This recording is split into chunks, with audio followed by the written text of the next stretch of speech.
Like all great adventures, it begins with an idea, thought about for years, dreamed about, and finally executed. I'm Eric, a lifelong traveler with a deep passion for exploring the world, its ancient ruins, diverse cultures, breathtaking landscapes, and the thrill of discovering something new. This time, my journey took me and Juanita to the stunning region of Campeche and the luxurious Vidanta Resort, just south of Cancun. What's your first impression? It's a lot of rocks.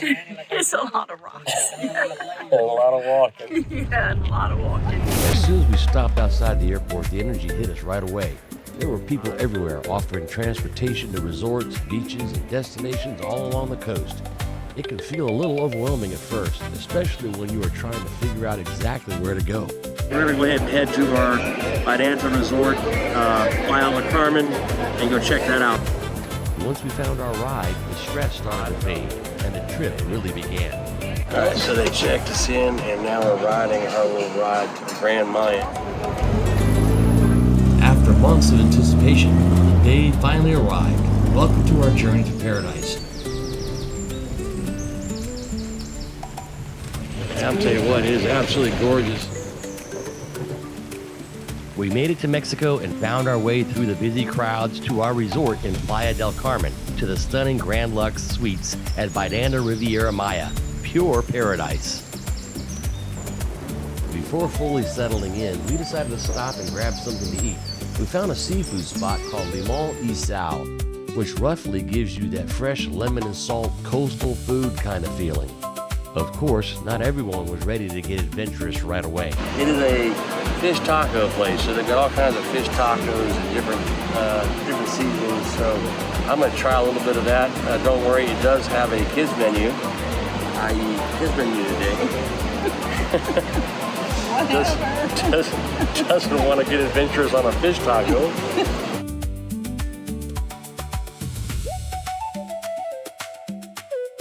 I'll tell you what that sauce was.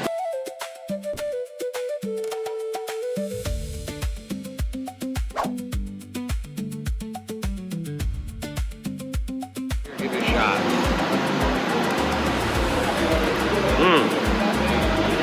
It all falls out. Wow. I was corrected that she did change her mind and decide to get a hamburger. Very, very good. When we arrived at Vidanta Riviera Maya, it immediately felt like we had stepped into another world. The resort is massive, beautiful, and full of places to explore. From the pools and beaches to the restaurants and walking paths, everything felt designed to make you slow down and take it all in. Staying at Vidanta Riviera Maya was truly stepping into paradise. It's no surprise it's ranked one of the top 5 hotels in eastern Mexico by Condé Nast Traveler. Over 1,000 acres of breathtaking pools, pristine beaches, and incredible dining were ours to explore. Step into a world of elegance at Vidanta Riviera Maya. These stunning spaces offer 2 bedrooms. Choose from 2 king-size beds or a king and 2 doubles, perfect for families or groups.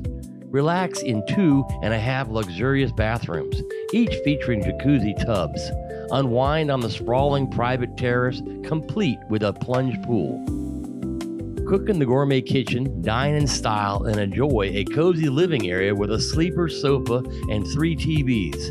This isn't just a room, it's your personal retreat in paradise. Day 2 started with excitement. We were settled in, and the resort was starting to feel familiar, and now it was time to plan the adventures we came to Mexico for. All right, so I just booked 2 trips that I've been wanting to do. One of them's called the Rio Secreto. The first adventure is Rio Secreto, an underground river near Playa del Carmen.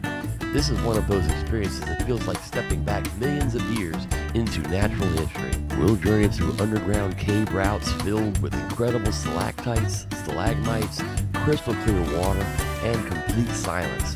It's part hike, part swim, and part discovery. The next adventure will take us to Tulum, one of Mexico's most beautiful archaeological sites. Sitting high on a cliff above the turquoise Caribbean Sea, Tulum is the kind of place where history and scenery come together. Ancient stone walls, ocean views, and the story of a city that once stood as a gateway between land and sea. This is more than sightseeing. It is a step into the history of the region. And I'm also going on this especial tour of Chichen Itza. The second major tour is Chichen Itza, one of Mexico's most famous archaeological wonders. We'll visit the iconic pyramid, swim in the sacred waters of a remote cenote, enjoy a Yucatan-style buffet, and take a walk through the colonial town of Valladolid. This one's going to be a full-day adventure through history, culture, food, and natural beauty.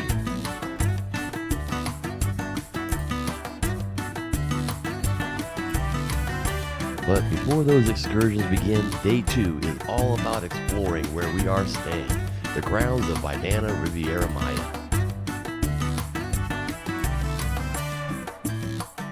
Everywhere you go, there's these wooden trails or pathways that bring you from different areas to all around the resort. So you can find your way all around the resort walking these wooden paths on trails from building to building. It's kind of a neat little walk out here in the jungle, and you get to see the wildlife all around you as well.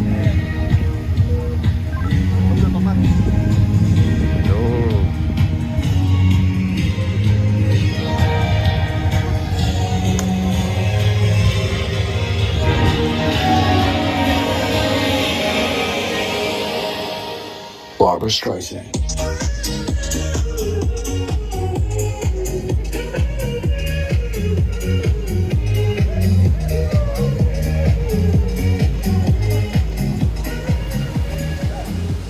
It does not feel like you are just walking to lunch or heading back to your room. It feels like the resort itself is part of the experience.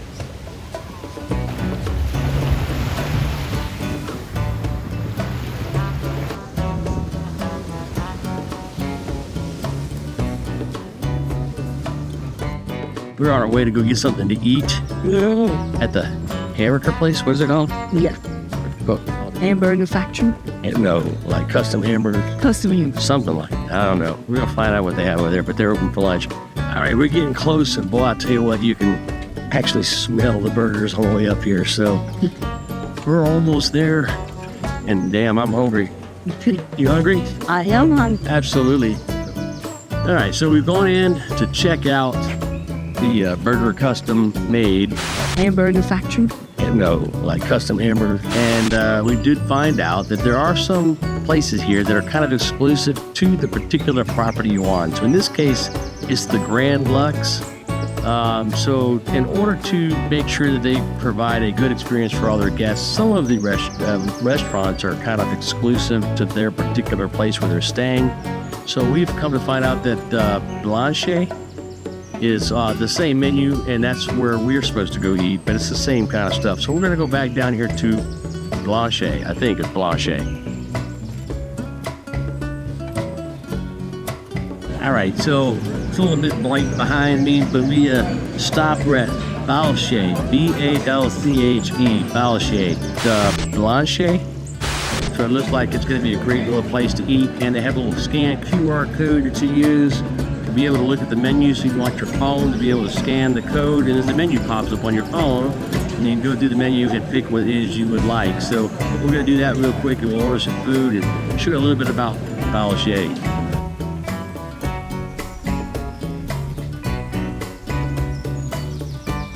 How many tips? You got the old hamburger code. Store it. She was hungry.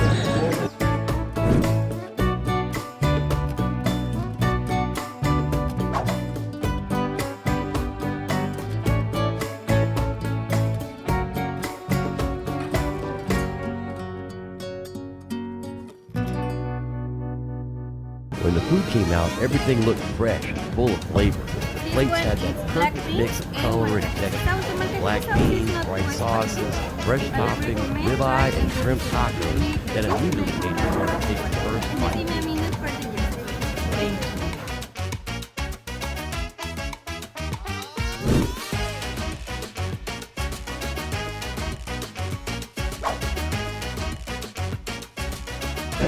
big slice avocado on here and all the beef up in here. Of course, we gotta dip in some of this black bean sauce on here. These are shrimp tacos. Very, very good. Love it. Awesome.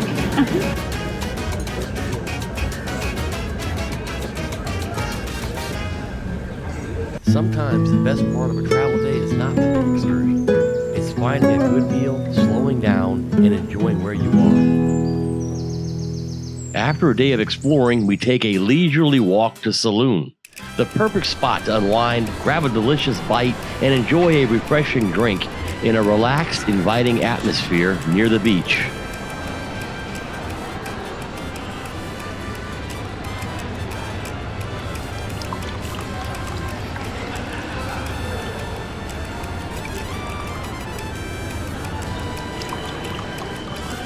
Day 2 was a slower day, but it set the tone for the rest of the trip. We booked the big adventures, explored the resort, walked the jungle pathways, learned how the property works, and found a great lunch spot along the way. The Riviera Maya adventure continues with one of the most unforgettable experiences near Playa del Carmen, Rio Secreto. This is not just another excursion. This is a journey beneath the earth into a hidden underground world shaped by millions of years of natural history. Okay, we have arrived at Rio Secreto. Well, I had to sign a waiver to go. As we're going to be swimming down into the cenotes, down through the cave structure. That was rated as one of the top 10 Discovery or Discover Channel or Discovery Magazine.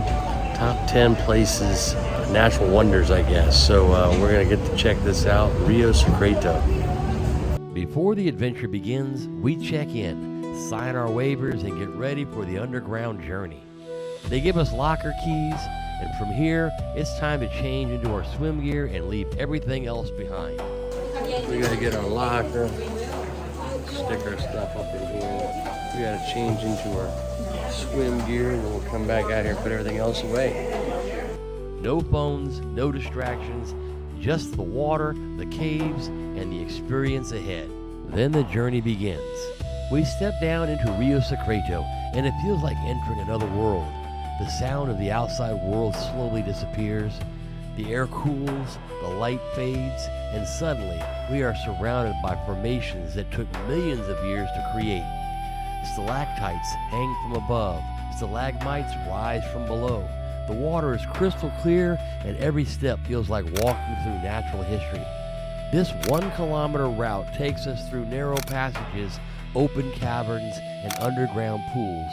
At times we walk, at times we float, at times we simply stop and take it all in. Rio Secreto reminds you how small you are and how powerful nature can be when left untouched. Day 3 took us outside the resort and into one of the most beautiful historic places in Mexico, Tulum. Ancient stone walls, ocean views, and a long walk into a city that once played an important role in Mayan trade. All right, so we're walking down the path to Tulum to check it out. So there's this long walkway that we're going down to go there. So we'll see what we see when we get there. Check it all out. Before you even reach the ruin, you realize this is not just a quick stop. There's a long walkway leading into the site, and the anticipation builds with every step. So the Mayans actually had to carve entrances through the coral reef so that they could have control of the trade in the area. Our guide explained that Tulum was different from many of the other Mayan cities because of its location. While places like Chichen Itza and Coba were larger, Tulum was wealthy because it controlled trade coming from the sea. Out of other Mayan cities, which used to be bigger, like Chichen Itza, like Coba, for example, is that it was a very wealthy city because of the trade coming from the ocean. It was a place that had a very prolific commercial port. Merchants traveled by boat from distant regions, bringing goods from places as far away as what is now Colombia, and even from the Four Corners region of the United States. Tulum became a commercial port where goods passed through, and those who controlled the city controlled the flow of trade. Tulum came late in the history of the Mayan civilization. Our guide explained that this city was active roughly between 1100 and 1400 AD. This is very late in the game. There's Mayan cities that were up and running 1500 years before Christ. This is one of the last cities that was built. It was one of the final stages of Mayan civilization before the Spanish arrived and history began to change through conquest and colonization. It came the Spaniard incursion, so the history started to change, right? It became the conquest and the colony process. Okay. So by the time the Spaniards got here, there were already, there were still people here, but it wasn't as, let's say, as populated. Okay. So most likely there were like a small number of people living around here, but it was no longer its prime. Walking through the old stone wall feels like stepping into another time. Once you come through the entrance, the city opens up in front of you. Going through the original stone wall of Tulum into the main area out here. So we're in Tulum now as we walk out into the light. What's your first impression? Yeah, it's a lot of rocks. It's a lot of rocks. And a lot of walking. Yeah, and a lot of walking. And honestly, that is part of the experience. A lot of stones, a lot of walking, a lot of history sitting right in front of you. What we're gonna do is walk through the middle of the city so you get a good view of everything, and then finish up at the cliff. Over there, there's a really good view of the ocean and of the city, so it's great for pictures. Okay, awesome. So that's what we're gonna go do. The plan was to walk through the center of the ancient city and end up at the cliffside overlook. That is where Tulum becomes unforgettable. The ruins on one side and the Caribbean Sea on the other. So most of the trade was coastal, and it was very close to the coast, right? They didn't really go very deep. So this means that these markers became like geographical points so that they could orient themselves to. So all along the coast you can find them, and try to imagine the city as it used to look. Today, Tulum is weathered by time, ocean air, and centuries of abandonment. But in its prime, it would have looked completely different. But in the good days, all of this would be flattened. There would be no trees, and all of the buildings would be properly constructed and plastered with something called stucco. The buildings were once covered in plaster and painted with bright colors like red and blue. A painted city was a sign of wealth because pigments required resources, manpower, and strong trade connections. We call it yeso, so it's like what you get with a cast, right? Oh, yeah. Plaster. Plaster. They call it plaster. It's like a plaster. Tulum may have been smaller than other Mayan cities, but it had influence, power, and reach. Which was the sign of wealth, right? Because there wasn't a lot of materials to make those pigments. So for you to have a whole city that was painted was a sign of reach. Right? You needed a lot of manpower. You needed the commercial routes to yourself. So this meant that they had a lot of political reach in the area. In the middle of the site stands what our guide described as the Palace of the Ruler, the Palace of the Halak Unique, meaning the Great Lord. It's a palace dedicated to the nobility. Behind it is the government plaza. And beneath the government plaza, last year actually, they found a cave. And in the cave, they found a lot of bones. So the bones belong to 6 different people from a period of like 110, 120 years. So they were very adorned. They had a lot of precious materials with them. So they think it was most likely one of the dynasty of the rulers that kind of held Tulum in place. Yeah. Because the rulers were almost like a sacred figure. It was like the connection between like people and the gods and people. Right? It's almost like a conduit. One of the most important buildings we saw was the Temple of the Descending God. You can actually see an image of the descending god on top of the entrance. It's like a person coming down with open legs and bringing something in its hands. The figure is connected to Venus, a planet strongly linked to fertility, light, and power in Mayan belief. The idea was the god was descending and bringing something important to the people. Then we came to one of Tulum's most recognizable structures, El Castillo, or the castle. It's not actually a castle, but the Spaniards that came here, they thought it was one, so that's why it has that name. but in reality, it's an astronomical building and a lighthouse. From the ocean side, windows in the building helped merchants know where to turn through the reef. During the spring and fall equinox, the sun rises through one of the windows, showing how the structure was also connected to the changing seasons.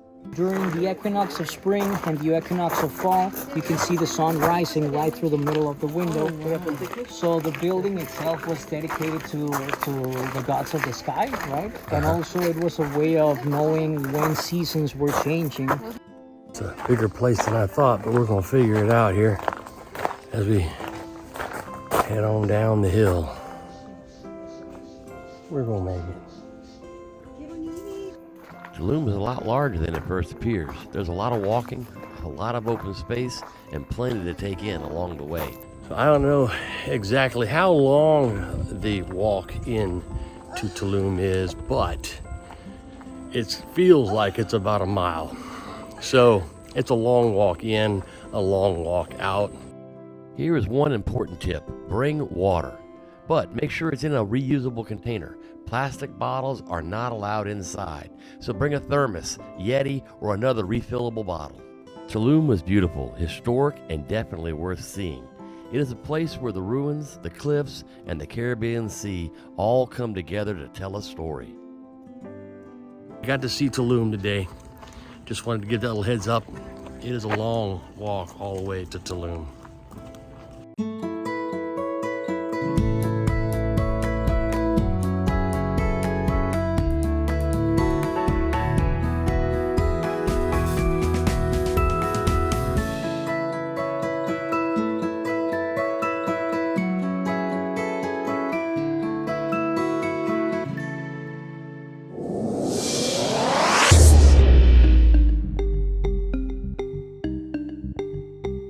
Welcome to Tremonto. Buenas noches. All right, so we took a chance and came out to Tremonto. Welcome to Tremonto. Buenas noches. At the restaurant here at Vidanta. Of course, you were supposed to have reservations for that, but we were told if we showed up, they might let us in. So we showed up, and guess what? They didn't have a table for us. So, but normally when you come to Tremonto, just an Italian and American steakhouse combination, you need to have reservations to come here. But we're going to take that and be thankful, and let's see what we get today.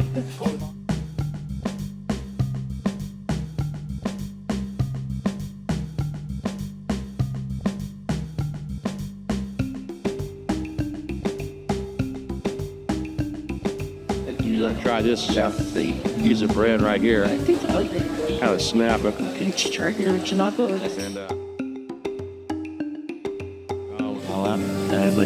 I can make it.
Okay, you're not gonna like it.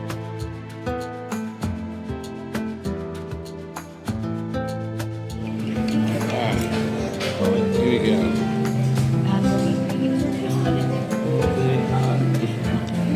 Oh, good. That is so good.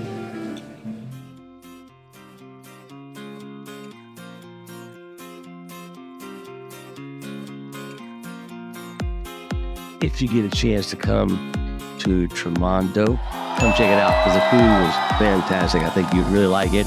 All in all, the meal was $100. So for the service that we got and the food that we ate, the steak, pasta, fantastic. So by all means, this is probably the highlight meal for us so far on our trip. So check it out.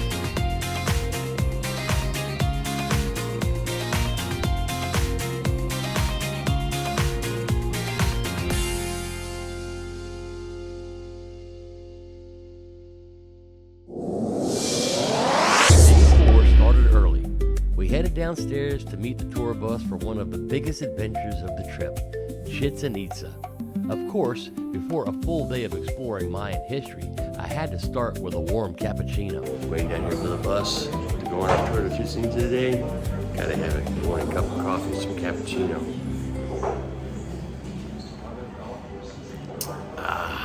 Delicious. On the way, our guide started introducing us to the Mayan world, their beliefs, symbols, numbers, and how they saw the universe. See, this is the Mayan universe. They represent the universe, the Mayan universe in a tree. This top is the heaven. At the middle, you see a snake. This snake represents God.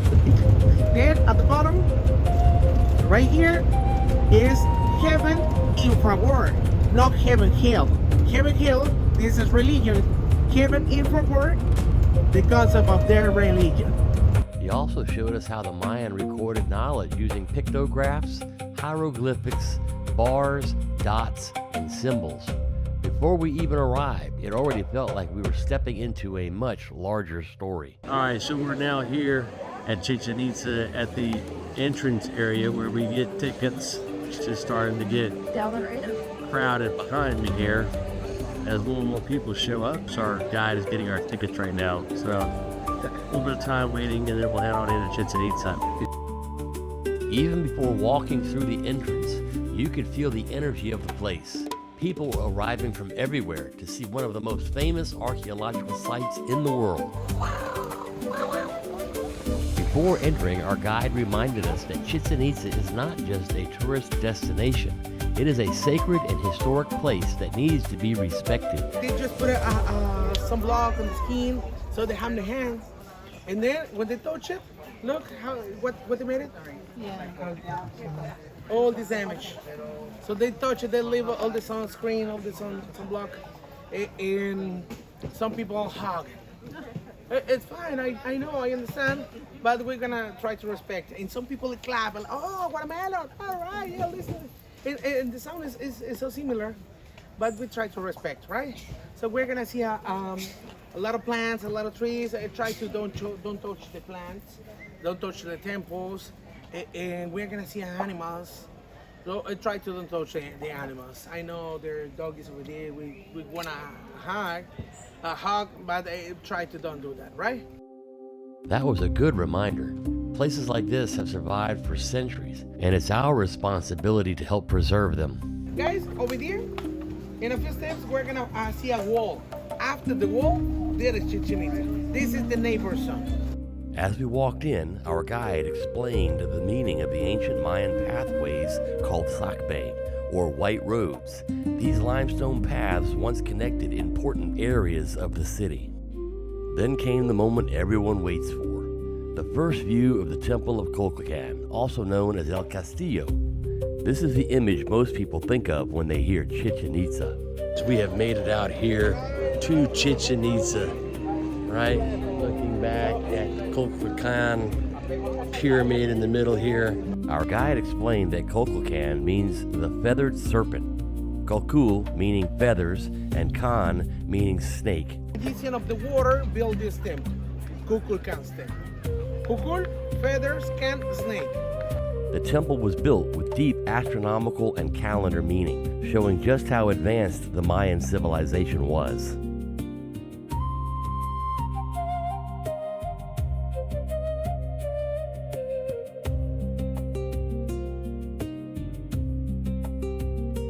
Next, we visit the ancient ball court. This was not just a game. It was part sport, part ceremony, and part spiritual ritual. They collect the resin from the trees, and then this resin boil, and after that we have a material. The name of the material, we know the name of the material. Chi clay, natural latex. So this chi like mouth, chi like Chichen Itza, chi mouth, clay, the motion of the mouth. This show it gone. So this chi clay, on the case of the ball game, they mix it with another plants, and then they have a bowl.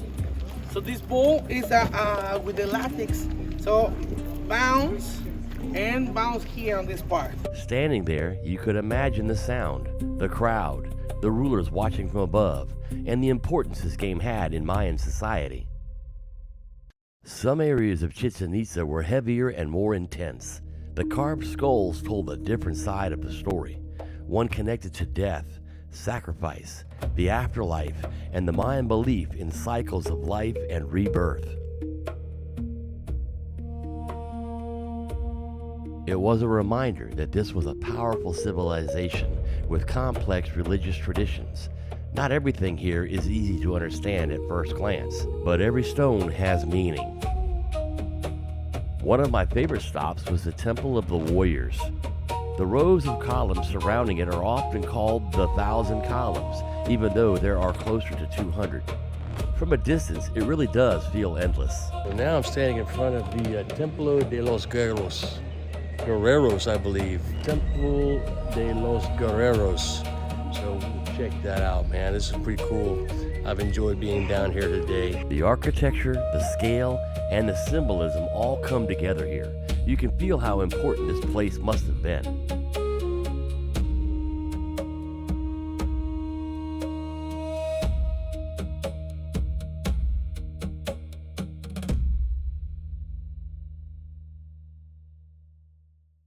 One thing you definitely need to know, it gets hot out here. Very hot. Even in the off-season, the sun and humidity can wear you down fast. As you walk around Chichen Itza, you will also see rows and rows of vendors selling souvenirs, carvings, masks, shirts, and almost anything you can imagine.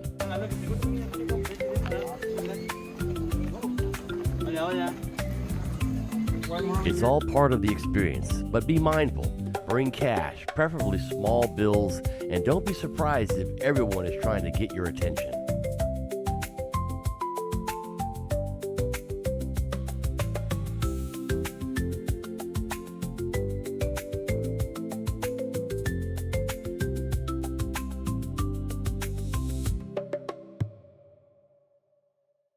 So when you go hiking around and walking all over Playa del Carmen and Chichén Itzá and Tulume and into water caves and all over the place, sometimes there's accidents that happen. And so one of the accidents that took place was my shoe. Since the sole of my shoe has literally fallen off, and now I'm walking with a limp. All right. Mayan village. They have a buffet style set up for us to eat with everybody at the table together.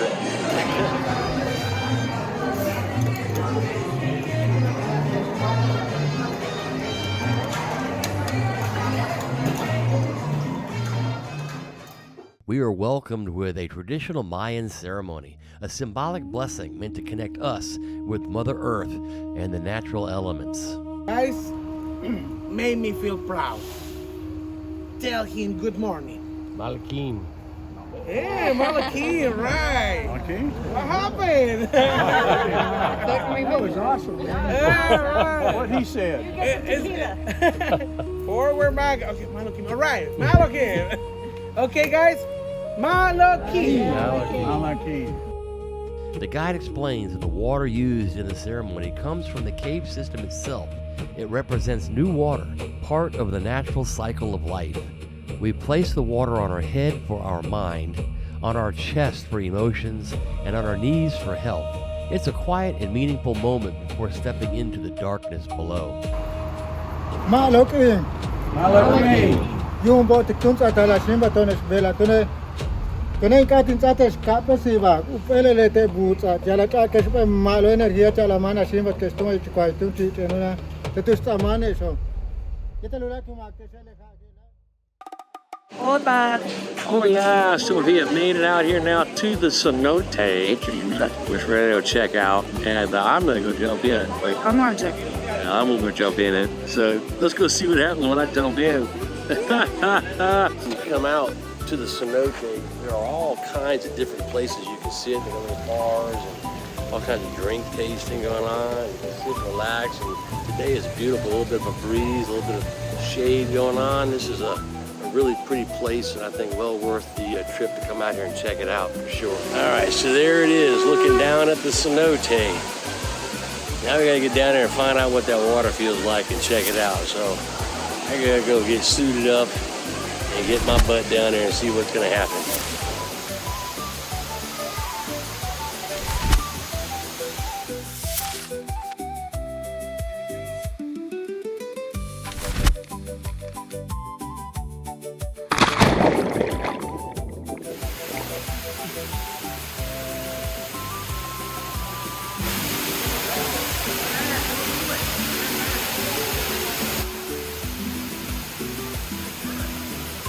So we survived the cenote. Getting ready to head to our next location. So we showed up now in Valladolid, a town in Yucatan. So we're gonna check out this little area. It's very, very beautiful.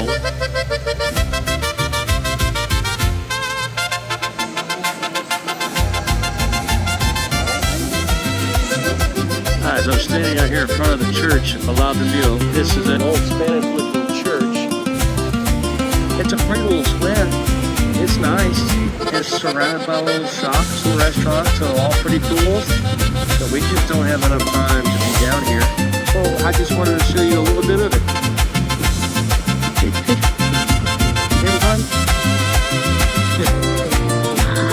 Awesome. Look. It's light. Here we go.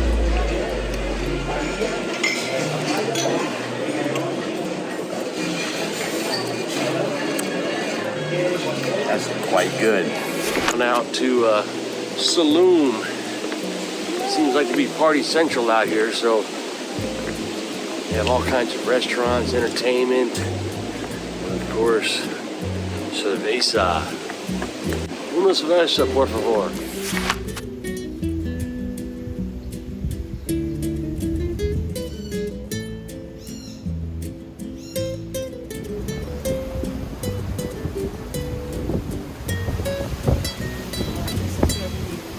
Oh, you're gonna push me? Uh-oh. Okay, watch out. Hold on.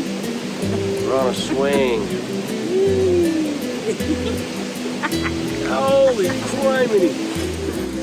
How was your trip so far? It's been.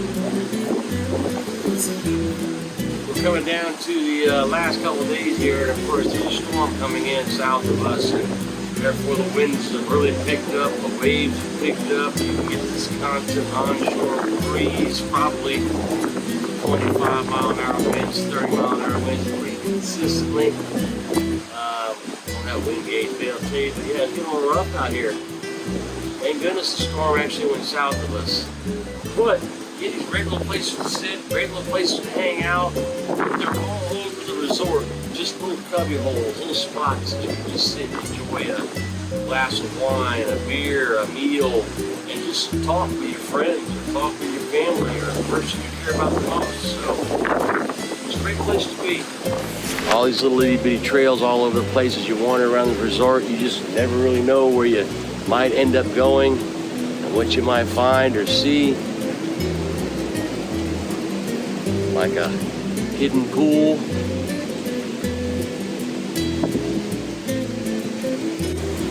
Back on the path here a little bit. And of course, getting away from the beach, the wind dies down quite a bit. But everywhere you look, it's just really well laid out. The architecture, the colors, the design, all those elements kind of come together and make the place feel very authentic and fun and just really welcoming. So it's a really, really nice place to come visit.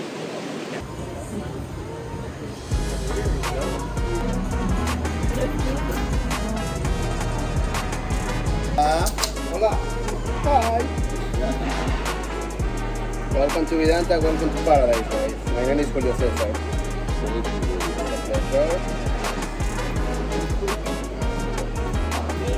Nice.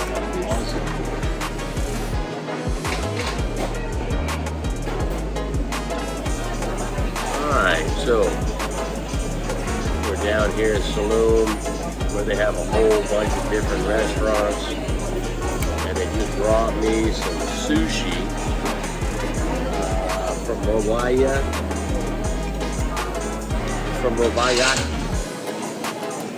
So from Robiaki, we got some sushi here. I'm gonna give this a try. I'm gonna start with, I've never had sushi with Mexican seasonings before, so it's sort of surprising that they have these. But we have a verde, a chipotle. This is a habanero seasoning. I don't know if I want to really put any of those seasonings on here, but we're gonna try right now. I just really need some soy sauce, to be honest with you. That is so good. That is fresh. There we go. I'd love to get any tacos, street tacos. This one's got steak and cheese on it. The onions off and everything else, but steak and cheese. So you know what her eat will go is good done. Forced me to put the gun very to us. Jerry, wait, that's excluded.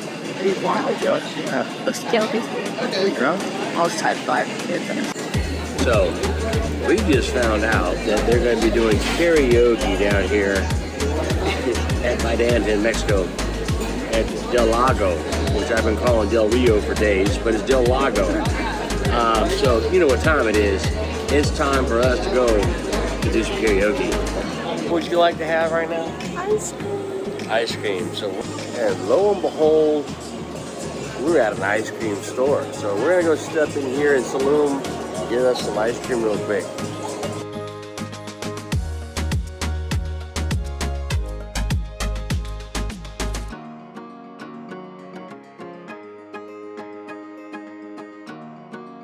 This is really good. Messy. Where it began, I can begin to know when, but then I know it's growing strong. Sweet Caroline, your time never seemed so good. It's your life. Say a change of all the dreams we see come true. Baby,